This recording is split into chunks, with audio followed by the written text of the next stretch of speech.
Emukelo mpunga yesintu TV mina ngiyafisa ukuthi ngempela iBhayibheli bafowethu. iBhayibheli esingalibambi kakhulu iBhayibheli. iBhayibheli isilahlile, libalahlile okhokho iBhayibheli. Kakhulu. Uyabona uma sisazobambelela kulona nokuba sesiye ezikoleni. Hayi khona. Omunye ukwazathi ene linamazwi aphilisayo.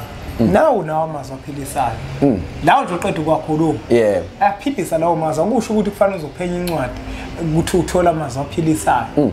Wayibona lo nanokuthi enye into kuthiwa thina sikhonza amadlozi sikhonza abantu abangasekho abantu ababhalwe eBhayibhelini vele abantu vele bakade badlule emhlabeni abantu abangasekho vele nabo so kubalekile ukuthi umuntu akayikhethele ukuthi ukholelwa kulabo abangasekho bakubo noma ukholelwa kulabo abangasekho angabaziyo angakazi abahlangana nabo futhi angabaphuphi nokubaphupa kaze kufike umuntu la athi mina nguNoah emini wakho umkhumbi ngizokutshela ukuthi kuzikhukhula la eThekwini yakho wakho umkhumbi akekho umuntu oseke waphupha uNoah asisakwazi ukukhuluma nogogo khuluma kokuthini izinto amafasha abahlosile Batu sokolo sokoko bewe Asisakwazi ukukhuluma nogogo Bunga yesidwe Sakhuleka kunina abakhulu Hayikhona bogogo nomkhulu Igama umfoka mbanje ithisa simbiza ngonduna kanjaba Hayikhona yasuke yahlala Impungu sihlephlela ulwazi Izinto zaqala zakhanya nenkinga zaphela emphela njaba Isisa kithi siyakhala Sekukhona nenyanga zamanga Izinto sakithi siyahamba engathi sekukhona abafundisi bamanga Wephume sinevideo ngifuna siyenze la. Yeah. Kodwa angifuni ukuthi siyiplan sobe siyikhuluma nje yabo. Right kakhulu le. Yabona ivideo nje lena yabona Bhubesi. Yeah. Bhubesi nento engifuna ukuyibuza ngaphambi kwa Sekuyiyona ne video. Yeah. Sekuyiyona Bhubesi. Oh, ufuna ukukhipha isikhwama. Ngikuhle kusho. Yabo lapho bese kukhona into fotho engifuna ukuyibuza kune video bengiyenzile ku TikTok. Yeah. La ngikhuluma khona Bhubesi ngenkolo neBhayibheli kodwa kakhulu nje ngeBhayibheli. Okay. Yini enza ukuthi Bhubesi emasontweni makufika kuzosonto uma umuntu engacaphunanga eBhayibhelini bese kube sengathi akenzanga lutho. Ngiyazi ukuthi Bhubesi iBhayibheli vele uyakholelwa kulona wena. Mina ngikholelwa kulona. Uyabona into le. Azokhuluma iqiniso. Yeah. Kodwa manje Bhubesi yazi khona into engizibuza yona ukuthi ukuba iBhayibheli lalingekho angaba kukhulunywa lutho. Engabe kuyakhulunywa Nkosi yami. Ngabe kuyakhulunywa. iBhayibheli Bhubesi yindaba kungabhalwa ngoshaka. Yini angabibikho ucetshwayo. Okay. Ngoba siyathola ukuthi kunamakhosi futhi nakhona oAbraham babamakhosi. Anjani lamakhosi abhaliwe eBhayibhelini? Anjani lawo angabhaliwe eBhayibhelini? So lento le ibuye kanje wena mnewethu. iBhayibheli mekuthi siyabuyela esibuyele emuva esikhathini sasendulo lalingekho iBhayibheli. Kodwa zazikhona imfundiso. Kwakukhona igaba zokukhula komntwana adlula kuzona bese kuthi kuleso sigaba leso kube khona umuntu ozobakhulisa noma ozobagada kuleso sigaba. Angenza isibonelo nje uma usewumntwana omncane ngekhathi zasendulo kwakuba khona umuntu ozokhulisa labo bafana kube khona imihlangano ebakhona la khona uthola ukuthi mhlambe ngemgqibelo noma ngalolo suku olukhethiwe lezo ingane lezo ezikuleyo umnyaka leyo izohamba zelapho kuleyo ndawo lezo zifike ikhuliswe ngaleso sigaba ezikusona ngekhathi umuntu enyuke lesigaba ethomba kanjalo futhi kube khona esebenziswa kanjalo futhi kwakuba khona imfundiso ziba khona ezumntwana ekhula lalingekho iBhayibheli endulo bafika abamhlophe bafika naleli iBhayibheli leli iBhayibheli kahle inhloso yalo kwakucontrol abantu kushuthi inhloso yalo kwakubadusa abantu kwakubadukisa ngoba iBhayibheli lifundisa ngamakhosi alaba abamhlophe ukuhamba ake alikho inkosi yethu thina abantu abambisholo ngixolisa ukungena emlomeni mhlawumbe masingabuka umlando oqala la kuthiwa khona abantu abamhlophe babe nezindlu zangasese zabo labe lahla khona itshe lentaba nalabe-shopping ngakhona ekwakuthi mangena umuntu omnyama babemxebula bamqede uma sibheka thina sabantu ikhonani into enhle ngalezo zikhathi abafika ngazo benalokusicwasa ababengasifikela nayo kungabe ngempela iBhayibheli lalizosiza yini? No, ayikho into enhle ngaleso sikhathi ababefika nayo. Uzokhumbula phela ukuthi even umuntu omnyama kwangavumelekile ukuthi ayihambele nje edolobheni. Kwakufuneka kube nesizathu sangempela futhi kube khona lento oyiphathayo babebiza edompasi umuze edolobheni. Uzobheka nendlela izakhiwo ezakhiwe ngayo. Uma ubheka la even nakhona la eThekwini abantu abamnyama babekwele kude neTheku. KwaNdengezwe yabo ukuthi KwaNdengezwe kude yangana neThengu Shongweni Clermont zonke le ndawo lezi zisusiwe eduze kwaleli kweTheku ngobani abantu ababemhlophe babengamdingi kahle umuntu onebala elimnyama so ngizama ukufakaza lapho ukuthi akukho okuhle ababesiphathele kona ngaleso sikhathi leso singazi ke manje ukuthi kukhona nokuhle abasiphathele kona asazi kodwa ngesingene lapho kakhulu kungabe Bhubesi mina kungabe mina Bhubesi ngirong yini kungaba ngenzini kahle uma ngingathi mina nginebandla ngisho ukuthi mhlambe ngifuna ukuba nebandla uma ngathiwa mhlambe ngisungula ibandla lami uyazi angisho ukuthi ngizolisungula siyaxoxa ningangifaka ababukeli angisho ukuthi ngifuna ukulisungula bese mina kwelami ngizolisungula hayi angikho enhle ngizolisungula hayi nanti elami ibandla oyilona leli ababukeli bempunga yesiko okay uma ngithi mina Bhubesi kwelami ibandla alifundi iBhayibheli ngabe ngenza kabili mangenza njalo ngaba wenzi kabi okokuqala nje into ebalekile ukuthi uma uzovula ibandla kube ukuthi kukhona le guidance oyitholile kubantu abakwembethe ukuthi vula ibandla emathongweni ukuthi vula ibandla lelo bandla lelo uzolihola ngendlela bona bathi lihole ngayo futhi ngeke uhambe uvangela uzama ukumema abantu ukuthi abeze la ebandleni lakho bashiya amanye amabandla cha abantu kufanele ukuthi beze ebandleni lakho amathongo abo iwona ayobaletha abalethe la futhi mase befikile la ngeke bebe nenkinga ukuthi alifundwe iBhayibheli ngoba kukhona imfundiso ezobakhulisa labo bantu labo ngike ngizokuthiya iBhayibheli incwadi engcwele ngabe incwadi engcwele ngempela uma kuukuthi umuntu ongakholelwa emasikweni uyakwazi ukufundela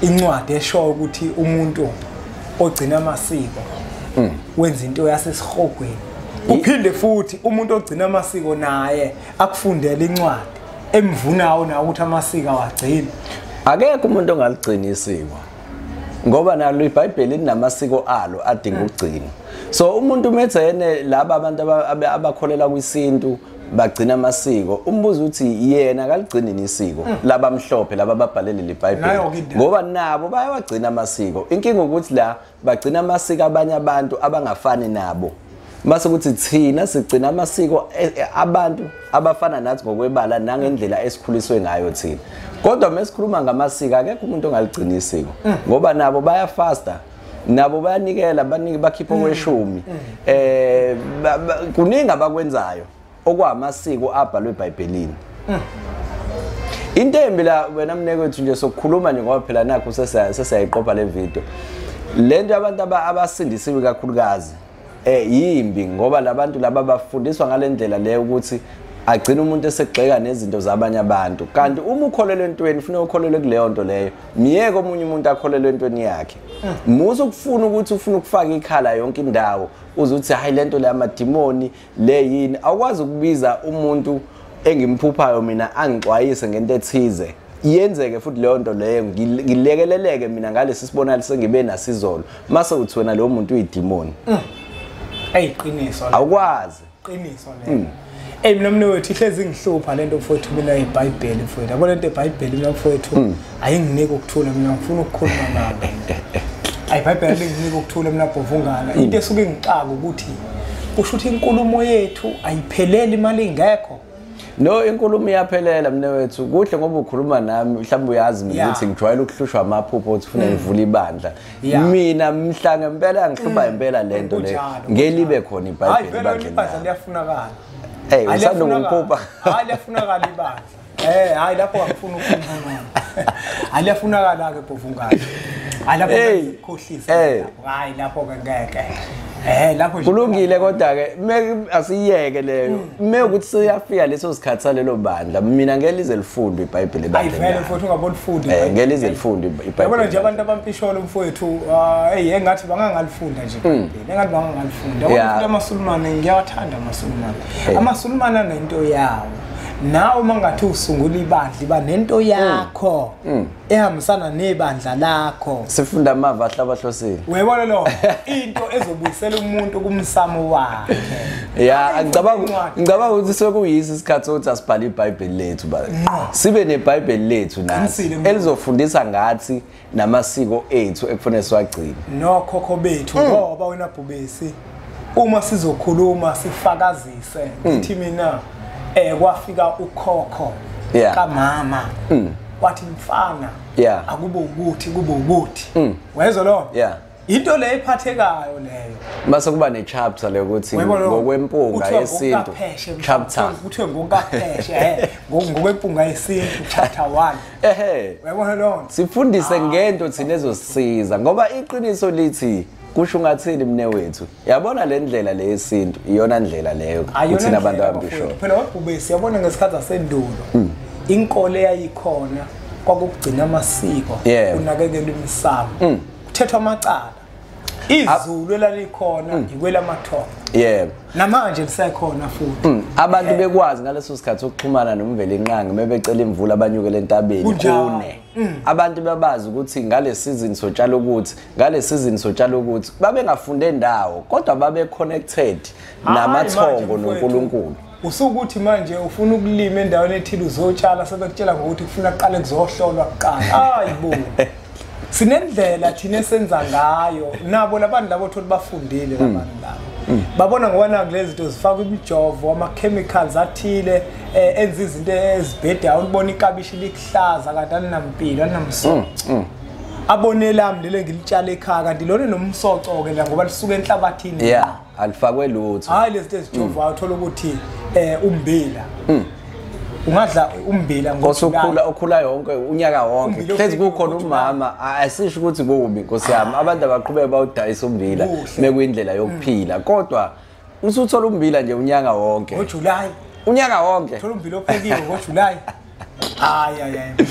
manje before uvale mnewethu mabethi lana uNkulunkulu indodana nomoya ongcwele basobechaza ukuthini bube sicawule mhlambe kofanele mhlambe siyenze ibe ihloko nje sayo uyabona uba uNkulunkulu mina mfowethu ngazi ukuthi umkhulu womkhulu umenzi wezinto zonke umenzi indodana yaNkulunkulu ukuthi manje lento ngengizwe ishiwe eBhayibhelini uyabona ngisho khona nami eBhayibhelini kuthiwa phela indodana uJesu okay umoya ongcwele umoya ongcwele ke kushuthi yilo owembethe uJesu wena ngokwakho lokho ungachaza ukuthini ke wena ungasachazi ngokweBhayibheli ngoba phela nali iBhayibheli kakhulu melibhalwa leli iBhayibheli kwaqale kwafundwa thina indlela esiphila ngayo base balishintsha kancane mina indlela mina engayichaza ngayo uma ngayibuyisela ngokwesintu uyabona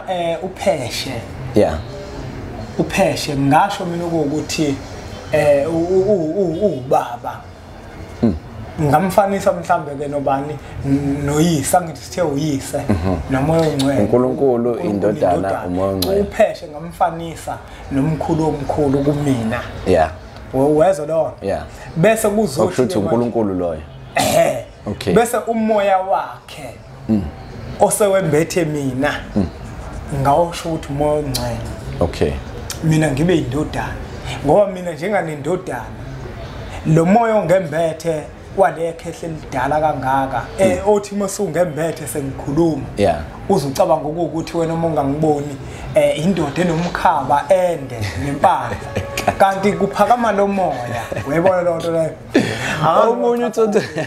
omunye uthi uzokubona kwivideo la athi sekubona athi hayibo bekithi umdala nje wasuba mncane nje kanti kusuke kuvuke lo moya walowo muntu loyo omdala ngaleso sikhathi leso mina ngingahlaziya kanjalo nobhube sengingazi noma ngikahle yini haya phela mina ngikholelwa ukuthi akekho umuntu wrong no right hayi ukahle ngendlela ohlaziya ngayo mhlambe mina okwami ukuhlaziya ngathi uNkulunkulu umenzi wazo zonke izinto indodana uwena imina omunye nomunye obuka le video le uyindodana kaNkulunkulu bese ngokwami mina umoya ongcwele lo moya lo esithi mesilala wamathongo ohlambulekile bese yafika kuthina asibonisa indlela ekumele sihambe ngokwami mina ibona moya ongcweleke lo ayikunjalo kona bubese kunjalo mina wethu Mukelo mpunga isintu TV mina ngiyafisa ukuthi ngempela iBhayibheli bafowethu iBhayibheli singalibambi kakhulu iBhayibheli iBhayibheli silahlile libalahlile okhokho iBhayibheli kakhulu uyabona uma sisazobambelela kulona nokuba sesiye ezikoleni hayi khona omunye ukwazathi linamazwi aphilisayo nawo amazwi aphilisayo lawo nje uqeda ukwakhuluma ayaphilisa lawo mazwi akusho ukuthi kufanele uzophenya incwadi ukuthi uthola amazwi aphilisayo uyabona lo nanokuthi enye into kuthiwa thina sikhonza amadlozi sikhonza abantu abangasekho abantu ababhalwe eBhayibhelini vele abantu vele bakade bandlule emhlabeni abantu abangasekho vele nabo so kubalekile ukuthi umuntu akayikhethele ukuthi ukholelwa kulabo abangasekho bakubo noma ukholelwa kulabo abangasekho angabaziyo angakaza ahlangana nabo futhi angabaphuphi nokubaphupha kaze kufike umuntu la athi mina nguNoah imini wakho umkhumbi ngizokutshela ukuthi kuzikhukhula la eThekwini yakho wakho umkhumbi akekho umuntu osekwaphupha uNoah kodwa uyamphupha umuntu ongamazi wakini umuntu omaziyo wakini nongamazi futhi kwesisikhathi ayichaza ukuthi mina ngusibani wakwasibani uthi noma ubuze ekhaya uthola ukuthi uyathola ukuthi yebo ukhona umuntu onjalo emlandweni asigoqe lephubesi